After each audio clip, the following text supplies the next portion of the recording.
সামাজিক যোগাযোগ মাধ্যমে অনুষ্ঠান বাতিলের খবর যখন দেশ জুড়ে ভক্তদের হৃদয়ে টান টান উত্তেজনা ও সংশয়, ঠিক তখনই সব অনিশ্চয়তা দূর করে রাজধানীতেই অবস্থান করলেন উপমহাদেশের সুরের জাদুকর আতিফ আসলাম। হ্যাঁ, শ্রোতাদের আর কোনো দ্বিধায় থাকার সুযোগ নেই। বুধবার দিবাগত গভীর রাতে শাহজালাল আন্তর্জাতিক বিমানবন্দরে পা রাখেন পাকিস্তানের এই জনপ্রিয় গায়ক। তার এই আগমনের মধ্য দিয়েই অবসান ঘটল বাংলাদেশি ভক্তদের দীর্ঘদিনের প্রতীক্ষার। সম্প্রতি সামাজিক যোগাযোগ মাধ্যমে ছড়িয়ে পড়েছিল কনসার্টটি নাকি স্থগিত বা বাতিল হয়ে গেছে।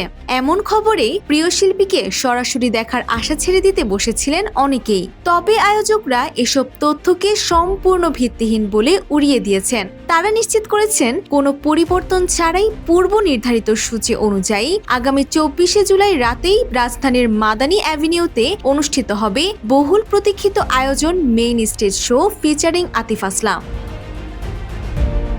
শুধু নিজের দেশ পাকিস্তানি নয়, বলিউডের একের পর এক সুপারহিট গানে কণ্ঠ দিয়ে ভারত ও বাংলাদেশের কোটি কোটি সঙ্গীত প্রেমীর হৃদয়ে আলাদা জায়গা করে নিয়েছিলেন তিনি।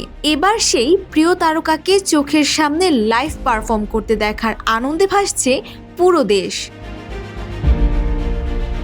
আয়োজকদের প্রত্যাশা, দেশের বিভিন্ন প্রান্ত থেকে আসা হাজারো সঙ্গীত পিপাসু মানুষের বাঁধভাঙা উপস্থিতিতে 24শে জুলাইয়ের এই রাতটি রূপ নেবে চলতি বছরের অন্যতম সেরা ও স্মরণীয় সঙ্গীত উৎসবে। এখন কেবল মঞ্চে আলো জ্বলার আর গায়কের কণ্ঠে সুর ফোটার অপেক্ষা। Desk report, Bangladesh bulletin.